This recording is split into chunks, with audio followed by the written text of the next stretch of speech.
Okay, so another Focus ST, but before you say another one, check this thing out. It makes 300 wheel horsepower and 441 foot-pounds of torque because it's on an E30 mix. So this has motor mounts, so apparently it vibrates a lot. So we are going to see.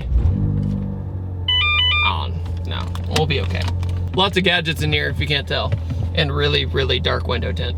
So basically, if you don't remember, a few videos back, I did a big turbo Focus ST. This one still uses the same stock turbo, but uses the E30 mix and probably a little bit more boost. So it also has a tune from JST, just like the other Focuses I drove, and the Fiesta ST had it too. So JST is obviously doing something right if this many people go to him. So props to you. But this car is also extremely talkative, has tile blow-off valve as well. A little bit more grunty than the big turbo one. The big turbo one was very like whooshy and made a lot of like weird induction noise.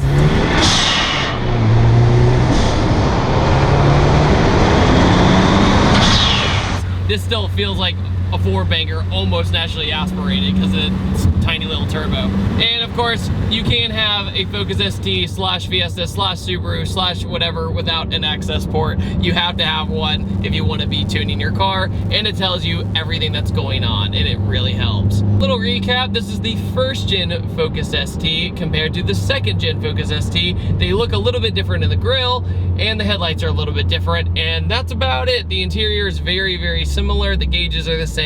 Seats are a little different, but overall, pretty much the same car. Just the other one's a little bit more updated, and it feels a little newer, but this one is still an awesome car, and the Focus ST is definitely overlooked now by the Focus RS. Even though the Focus ST is front-wheel drive, it's still a really good car, and a lot of people, if they do have problems with the Focus ST, most of the time it's because of driver error by trying to do pulls in 5th and 6th gear. So yeah, don't do that. That takes a lot of load on the motor for pretty much any car. You should pretty much never do a pull in 6th gear. That should be common sense, but okay. Makes a really nice sound though. I like it a lot. The owner of this car, Dylan's mom, thinks this car is way too loud, but I think it's just fine. I'm used to cars like this. The drone really isn't that bad when you're cruising around. A little bit of drone when you get into it, which I totally understand if people think that's uncomfortable, but doesn't bother me. A little bit of vibration right here.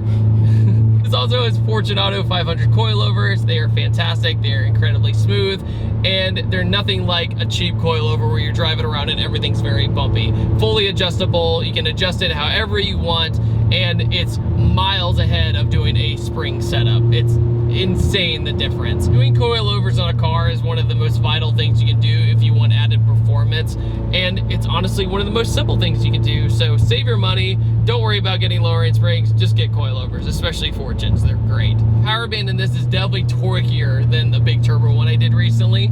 The big turbo one hit very hard up top, but it was very, very linear. The Focus ST, when it's stock, is guilty of having this stupid linear power band in a good way, but it tapers off. It falls on its face up top if you don't have any kind of upgrades or you didn't change the fuel system, anything like that. The EcoBoost Mustang, same thing. It's a 2.3 EcoBoost. It's a lot of fun at the bottom when you launch it and stuff like that, but then it just kind of does its thing. It just kind of tapers off and keeps going. It doesn't build any more power.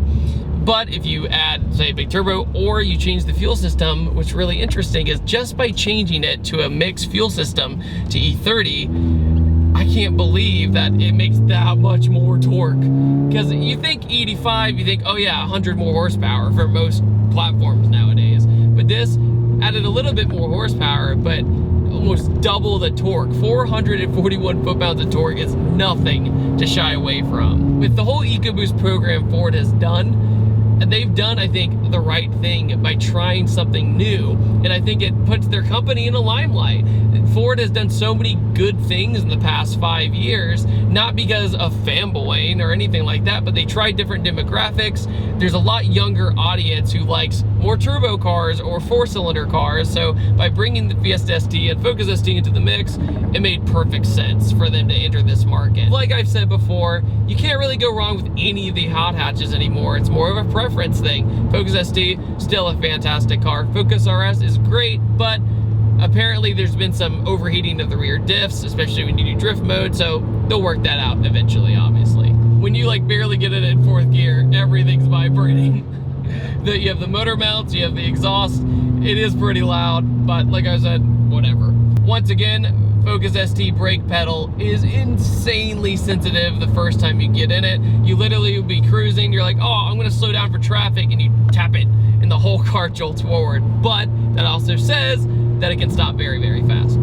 He also has a really nice ST shift knob that's unfortunately upside down, but who cares, it's a shift knob, it works. Steering wheel in the Focus ST and the RS are very similar. They have really good feel, the materials feel great, it doesn't feel cheap. There's still plastics on the doors, the interior is about the same, you can fit an adult in the back if you needed to. Yeah, whole 9 yards. But, so now we're just gonna focus on what it's like if you put a Focus ST on ethanol, because I've never done it, done the Speed 3 before in ethanol, but I haven't done this car in ethanol, so let's see what happens. So E30, if you don't know, is basically a mix between pump gas, like normal pump gas, you know, 93 octane, something like that, and E85. But you don't want to overkill it with the E85. You got to get like a perfect ratio for how big your gas tank is. So for a 12-gallon tank, you put about 3 gallons of E85. So you get the ethanol benefits, but you also have a little bit of gas mileage from the pump gas. But when I say a little bit, I mean a little bit. E85, like straight E85, you're getting like less than half of your normal gas mileage. That's why it's so cheap. It makes a lot more power. Your car runs a lot cooler temperatures because of it, but that cord fuel burns out really, really fast. Listen to how talkative it is. What's interesting about it is you feel all the torque. It almost feels like a diesel. It's really odd. Like, you get on the gas, you get some of that horsepower, but you get a lot more of that torque. So it hits you really hard. It still has that linear power band, but it's definitely not as weak of a linear power band as before. Definitely pulls harder up top in the rev range for sure. You downshift, you kind of ease into it. Whoop. Yep, piece of cake. One thing though about the Focus ST though is if you've never driven one, they can kind of get away from you sometimes. If you go around a corner and you spit out of it, you might get a little bit of torque steer, or you might hit a divot in the road like just right. So when you're getting and you're delivering all that torque to the ground, you can kind of get that snap feeling. But the ST2 has a little bit more improvement of the torque steer. I say that's one thing. But overall, with the first gen, that was just something you had to look out for. But that's most powerful front wheel drive cars in general. Yep, you feel every little divot in the road, but it still handles amazing. You get a lot of confidence out of this car, but it pulls very, very hard. You can hear the turbo spooling though.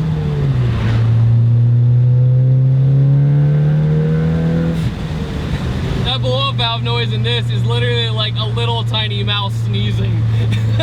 Every time, wait. God bless you. All right, so we'll see. We'll get the range of sounds real quick. Let's see.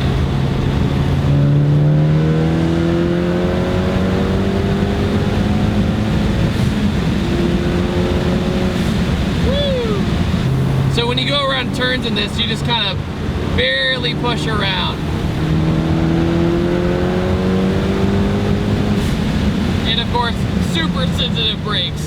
One thing I didn't notice about the Focus ST is when you're getting in it, when you have the windows all the way down, almost all the wind like trajects inside, and there's just a lot of wind noise. I was like, hey guys, let's like listen to the car. Oh, we kind of can't because there's so much wind.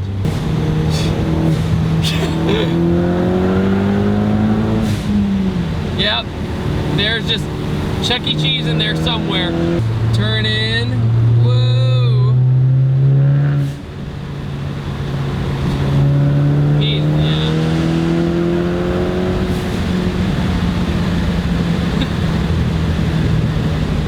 Interesting, because if you drive a Fiesta ST, you're a lot lighter. It feels more like a go-kart, but you just don't have this torque. You just don't have the motor to back it up. Even though the Fiesta ST doesn't need that, a lot of the times we're like, I can't decide which car to buy because I think they're too similar. And I tell you, no, they're not very similar. They just have somewhat of the same feel and interior. But at the same time, this is the faster one, without a doubt. So if you were going for a faster one, get this one, but it is a little bit bigger.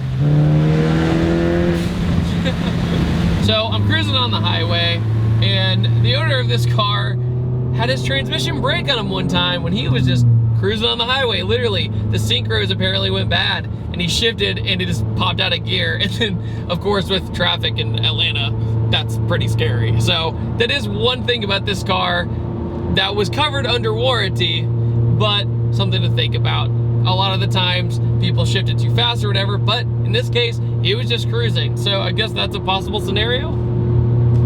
Unfortunate. All right, now that we've done the comparison of E30 or ethanol in general, the Focus ST, what do you guys think about this Focus ST? Do you think it's worth doing the mix of gas to get a little bit more torque? Let me know in the comment section below. Don't forget to subscribe, and I will see you guys next time. Goodbye!